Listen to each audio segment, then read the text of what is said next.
नमस्कार, स्वागत है आपका हमारे खास कार्यक्रम डॉक्टर टॉक में और मैं हूं आपके साथ सोनाली सिंह। आज हम बात करेंगे अर्थराइटिस के बारे में। देश की एक बड़ी आबादी इस बीमारी से पीड़ित है, लेकिन modern knee replacement surgery, robotic total hip replacement जैसी एडवांस्ड टेक्नोलॉजी और ट्रीटमेंट से अर्थराइटिस के दर्द से छुटकारा पाया जा सकता है। डॉक्टर की सही सलाह और इलाज से मरीज अपनी क्वालिटी ऑफ लाइफ को बेहतर भी कर सकते हैं। अर्थराइटिस से जुड़े कई बिंदु और लेटेस्ट रिप्लेसमेंट सर्जरी के विषय में जरूरी जानकारी साझा करने के लिए आज हमारे साथ मौजूद हैं डॉक्टर आशीष सिंह और अनुज कुमार जी। कभी अर्थराइटिस के दर्द से जूझने वाले अनुज जी आज रिकवर हो चुके हैं। डॉक्टर आशीष सिंह जी, प्रोग्राम में आपका बहुत बहुत स्वागत है। धन्यवाद इस प्रोग्राम में मुझे यहाँ आमंत्रित करने के लिए। डॉक्टर साहब, मरीज अनुज कुमार जी की हालत क्या थी जब वो शुरुआत में आपसे परामर्श लेने आए थे, और पोस्टोरेटिक अर्थराइटिस क्या होता है और देश में इसकी ताजा स्थिति क्या कुछ है? श्रीमान अनुज जी जब मेरे पास आए थे तो उनकी स्थिति बहुत एक्चुअली स्पीकिंग दयनीय थी, क्योंकि उनका दोनों कूल्हा बाहर की तरफ फिक्स्ड हो गया था, जांघ सटा नहीं सकते थे और एक अजीब से भटक कर चलते थे, और यह प्रॉब्लम उनके दोनों कूल्हों में था। जब मैंने उनसे पहली बार देखा तो मैंने उन्हें आश्वासन दिया कि यह ठीक हो सकता है, क्योंकि मेरे ख्याल से वो हिम्मत हार चुके थे और लाइफ में जो क्वालिटी लाइफ होता है वो जी नहीं पा रहे थे। मैंने बहुत अच्छे से उनको काउंसलिंग किया कि सर यह स्थिति को मैं सुधार सकता हूँ, और दोनों कूल्हा रोबोटिक आर्म द्वारा रिप्लेसमेंट करने की परामर्श मैंने उनको दी और कॉन्फिडेंस दिलाया कि सक्सेसफुल प्रोसीजर है और पटना में ही यह पॉसिबल है। डॉक्टर आशीष जी, पोस्टोरेटिक अर्थराइटिस से पीड़ित मरीज की बोन डिसऑर्डर के बारे में बताइए। रोबोटिक टोटल हिप रिप्लेसमेंट करने से पहले मरीज को कौन से अल्टरनेट ट्रीटमेंट्स दिए जाते थे? सबसे पहले मैं बताऊंगा कि आर्थराइटिस गठिया एक प्रकार की बीमारी है जो जेनेटिकली ट्रांसफ़र होता है, यानी हमारे पूर्वजों में हो सकता है और हमें जेनेटिक माध्यम के द्वारा किसी किसी को दुर्भाग्यवश हो जाता है। सोरियाटिक आर्थराइटिस एक प्रकार का गठिया है जो मात्र 2% के केसेस में देखा जाता है, और इसमें बेसिकली अंगुलियों में सूजन आता है, सॉसेज शेप्ड स्वेलिंग हो जाता है, चमड़ा में कुछ सोरियासिस यानी कुछ प्रॉब्लम हो सकता है, और ज़्यादातर पेशेंट को यह पता भी नहीं होता है कि सोरियाटिक आर्थराइटिस में हड्डी, खास तौर पर बड़े जॉइंट्स यानी कूल्हा घुटना अफेक्ट होता है। खास रूप से देखिए तो कोई भी आर्थराइटिस में और स्पेशली सोरियाटिक आर्थराइटिस में मांसपेशी भी खराब होने लगती है, हड्डी कमज़ोर हो जाता है, और मांसपेशी और हड्डी के कमज़ोर होने से पेशेंट को दर्द रहती है और काफ़ी गंभीर स्थिति हो जाती है पेशेंट्स लोग का, और सही इलाज ना मिल पाने से प्रॉब्लम में फंस जाते हैं। डॉक्टर साहब, क्या पोस्टोरेटिक अर्थराइटिस वंशानुगत होता है? इसके लक्षण क्या कुछ होते हैं? किस तरह की सावधानियां बरतकर इस बीमारी से बचा जा सकता है? बहुत अच्छा सवाल पूछा आपने, धन्यवाद। यह मैं आपको बताना चाहूँगा कि सोरियाटिक आर्थराइटिस एक प्रकार का गठिया है जो जेनेटिकली ट्रांसफ़र होता है और ये फैमिलीज़ में रन करता है। कोई भी प्रकार के गठिया का सबसे पहला लक्षण होता है सुबह उठने के बाद small joints of the hand में या बड़े जोड़ों में कड़ापन रहना, और जब ऐसा होता है तो मेरी सलाह ये रहती है हमेशा कि डॉक्टर को संपर्क करना चाहिए। आमतौर से यह कड़ापन कुल आधा घंटा से 1 घंटा तक रहता है, और इसको हम लोग मेडिकल टर्म में मॉर्निंग स्टिफनेस बोलते हैं। उनको बोनी पेन भी होता है, उंगलियों में टेढ़ापन, पैरों की उंगलियों में टेढ़ापन, और बोन में जॉइंट्स में स्टिफनेस आ जाता है। सबसे खास बात यह होती है कि गठिया सिंपल ऑस्टियोआर्थराइटिस से अलग होता है, और लोगों को पता नहीं चलता है कि उनको एक प्रकार का गठिया है जिसको दवाइयों से और ऑपरेशन से हम लोग बेहतर कर सकते हैं। तो सोरियाटिक आर्थराइटिस एक प्रकार का गठिया है जिसको दवाइयों से नियंत्रित किया जा सकता है, परंतु जड़ से ख़त्म नहीं किया जा सकता है। परंतु डॉक्टर का अर्ली कंसल्टेशन, परामर्श लेना बहुत ही ज़रूरी होती है, और हमें ज़रूरी होता है कि अगर कभी भी हमें सुबह उठकर देह हाथ में कड़ापन लगे या कोई प्रॉब्लम हो तो कृपया संपर्क करें। ताकि ज़्यादा देर नहीं हो। डॉक्टर आशीष जी, आपके विचार में पोस्टरियाटिक आर्थराइटिस से पीड़ित मरीज को कब यानी किस स्टेज पर डॉक्टर से परामर्श लेना चाहिए? आमतौर से हमारी यह भूल होती है कि हम फार्मासिस्ट के पास जाके यानी दवा के दुकान पे जाके दर्द के निवारण के लिए दवा ले लेते हैं, परंतु दर्द का निवारण के लिए दवा लेना ही हल नहीं है।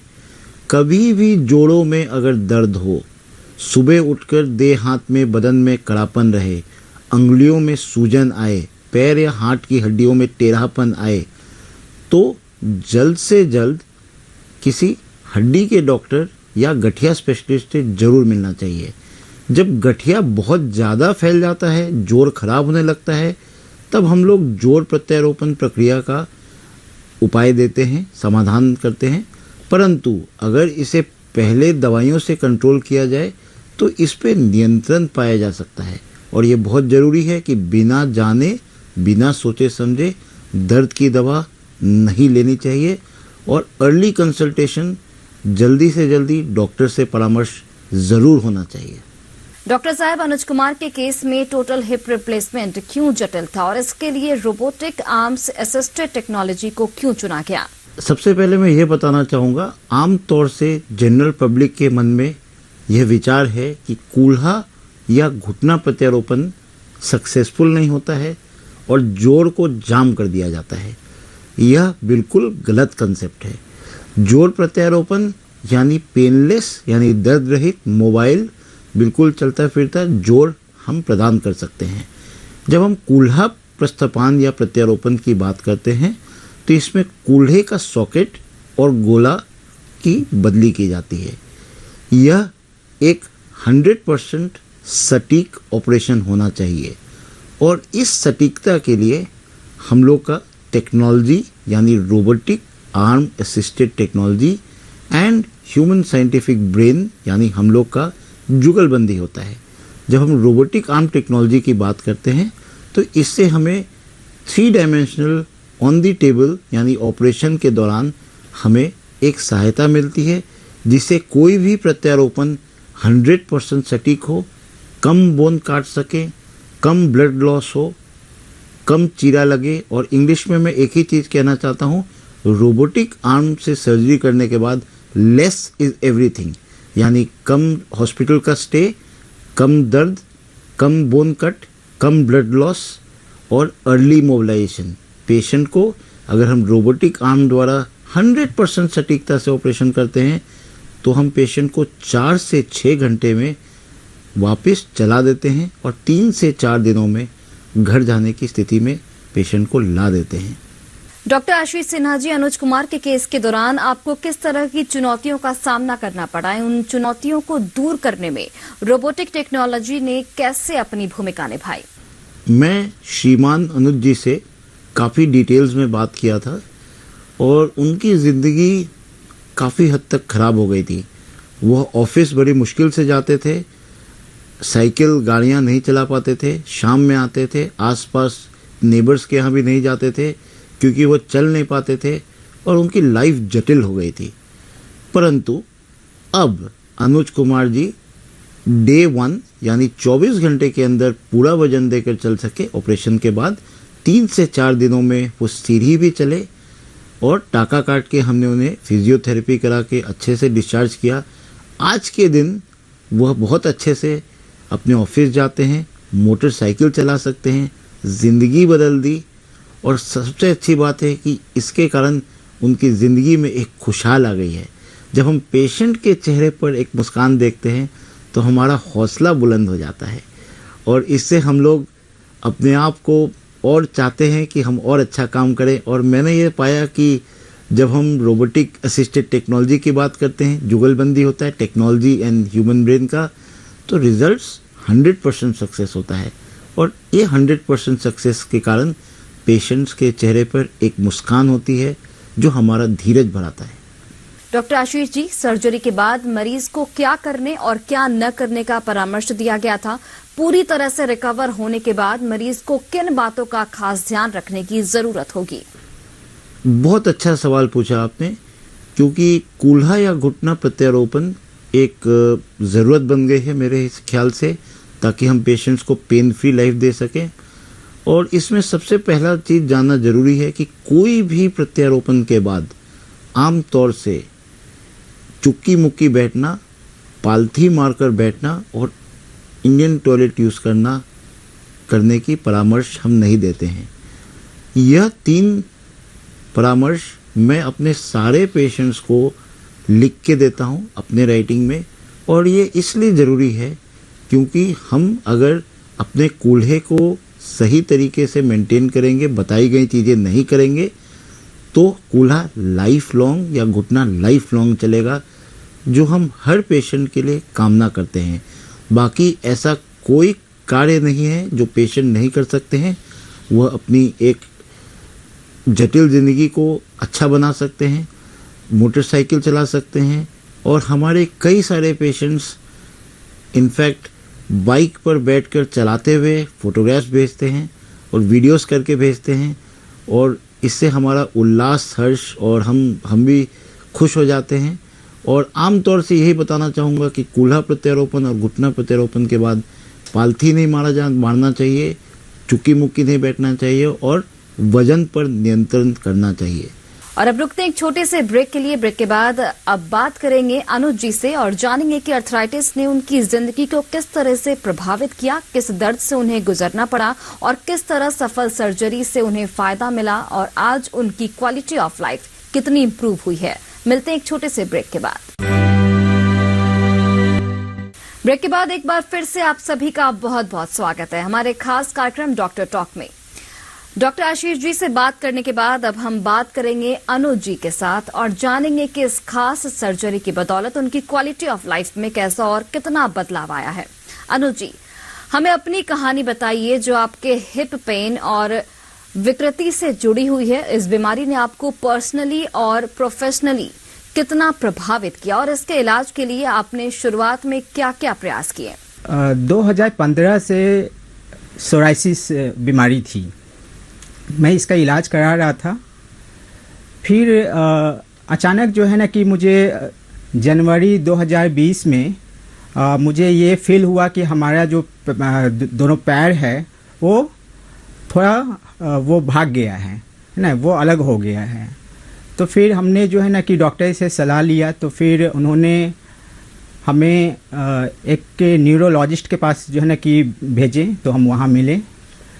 ये इलाज जो है ना कि लगभग 9-10 महीना चला, लेकिन उसमें हम सफलता हमें नहीं मिली। फिर देन उसके बाद हम एक ऑर्थोपेडिक के डॉक्टर से मिले। फिर उन्होंने बताया कि आपका ये जो प्रॉब्लम है ये आपको सोराइटिक अर्थराइटिस के कारण आपका ये पैर जो दोनों है वो ये घूम गया है। तो फिर हमने जो है ना कि इसके ऊपर कि ये तो बहुत ही नया बीमारी हो गया है, मुझे तो बहुत तकलीफ़ हो रही है, तो मैं क्या करूं, है ना। तो फिर हमने जो है कि इसके बारे में कि इसका कैसे इसका जो है ना कि हल होगा।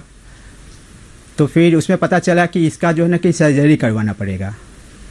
तो इसको लेकर फिर हमने जो है छानबीन किया कि मैं इसको कहाँ करवाऊं।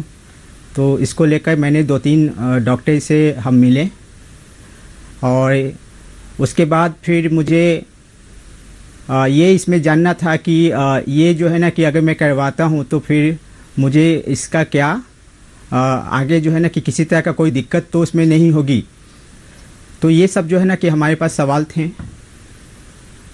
तो फिर इसी बीच में फिर डॉक्टर आशीष सर का भी बात आया। हमने उनके बारे में भी पता किया कि सर का जो है कि कूल्हा प्रत्यारोपण जो है वो कितना जो है ना कि सर वो महीने में करते हैं। तो काफ़ी अच्छा जो है ना कि इसका पता चला। तो फिर हमने सर से कंसल्ट किया, और सर जो है ना कि काफ़ी अच्छे से हमें जो है ना कि उसके बारे में बताएं, और काफ़ी कॉन्फिडेंस रूप से वो बात को कहें कि आपको जो है ना कि ये जो दिक्कत है ये मैं आपको बिल्कुल ठीक कर दूंगा, आप एकदम दौड़ने लगेंगे।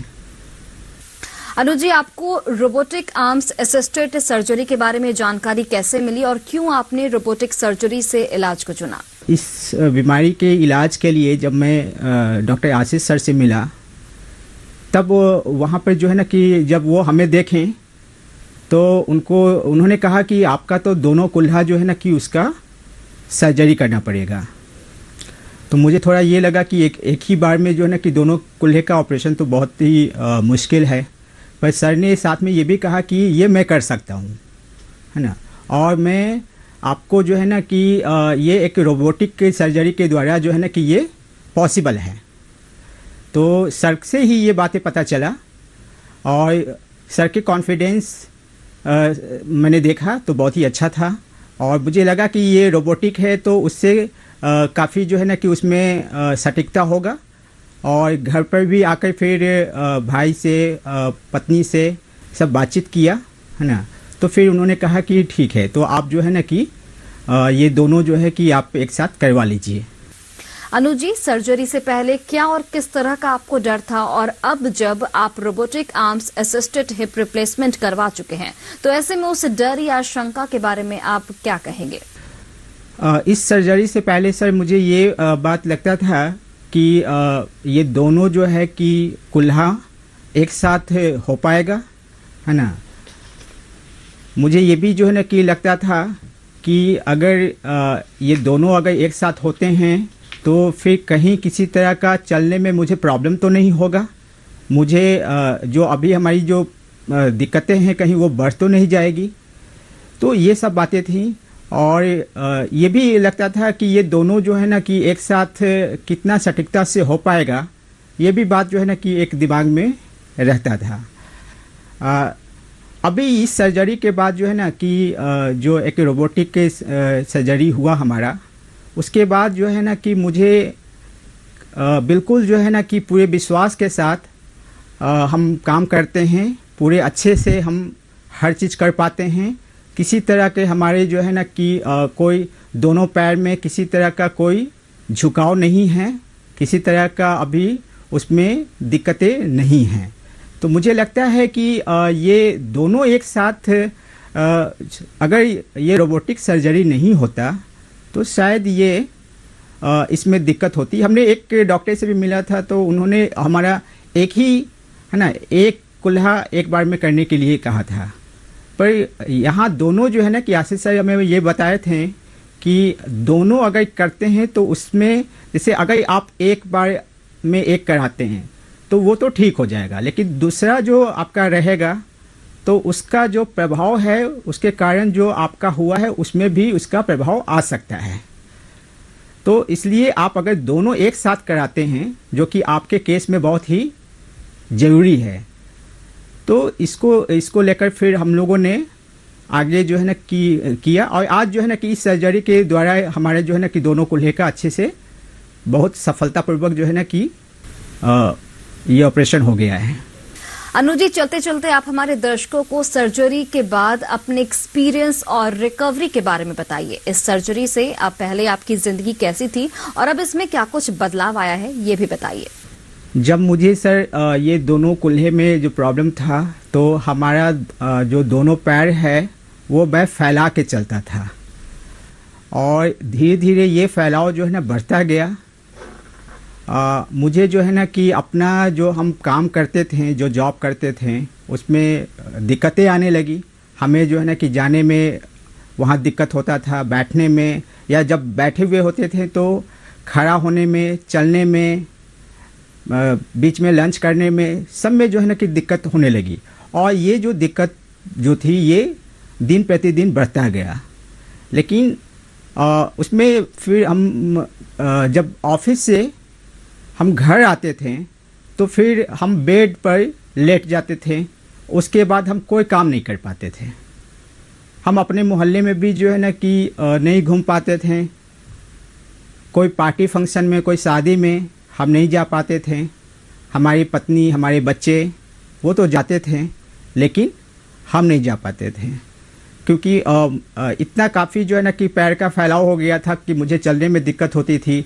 जब भी हम बेड पर से उठते थे तो मुझे कुल्हा में, घुटने में दर्द होता था। तो इसके कारण से हम कहीं जा नहीं पाते थे। हमारी ज़िंदगी जो है ना कि बहुत ही कहें तो बहुत ही दुष्कर हो गया था। हमें लगता था कि मैं आगे जो है ना कि कैसे अपना जीवन यापन कर पाऊँगा, कैसे जो है ना कि अपना काम को जो है ना कि कर पाऊँगा। पर उसके बाद जब ये ऑपरेशन करवाया तो इस ऑपरेशन के बाद बहुत ही कम समय में हम अपने ज़िंदगी में वापस लौट आए हैं। हमारा ज़िंदगी जो है ना कि पहले जैसा हो गया है। और बिल्कुल कई दोस्त घर में जो रिलेटिव हैं वो तो पूछते हैं कि अच्छा अभी ऑपरेशन के बाद तुम्हें कैसा लग रहा है, कोई दिक्कत है, किसी तरह का ऑपरेशन में तुमको परेशानी है, कोई दर्द होता है। तो मैं उनको एक ही बात कहता हूँ कि जिस दिन से ऑपरेशन हुआ है उसके अगले दिन से मुझे किसी तरह का कभी इसमें दर्द नहीं हुआ है, किसी तरह का प्रॉब्लम नहीं है ना। और चलता हूँ तो मुझे किसी तरह का जो है ना इसमें दर्द नहीं बुझाता है। अब बिल्कुल जो है ना कि लाइफ एकदम नॉर्मल हो गया है। और इसके लिए मैं डॉक्टर सर को जो है ना कि काफ़ी धन्यवाद देना चाहता हूँ कि आज उनके इस रोबोटिक के सर्जरी के कारण एक साथ मेरे दोनों कुल्हे का ऑपरेशन हो पाया और मैं एक नॉर्मल लाइफ जी रहा हूँ। डॉक्टर आशीष सिंह जी, प्रोग्राम में हमारे साथ जुड़कर आपने psoriatic arthritis, robotic total hip replacement और रोबोटिक आर्म्स असिस्टेड टेक्नोलॉजी के बारे में जरूरी जानकारियां दी। इसके लिए आपका बहुत बहुत धन्यवाद। और अनुज जी, प्रोग्राम में हमारे साथ जुड़कर आपने अपनी कहानी और दर्द से राहत तक का सफर शेयर किया, इसके लिए आपका बहुत बहुत धन्यवाद। धन्यवाद इस कार्यक्रम में हमें आमंत्रित करने के लिए। धन्यवाद। दर्शकों, हमारे खास कार्यक्रम डॉक्टर टॉक में आज के लिए बस इतना ही। अगली बार हम आपसे फिर मिलेंगे स्वास्थ्य से जुड़ी किसी और खास जानकारी के साथ। तब तक हमें दीजिए अनुमति। नमस्कार।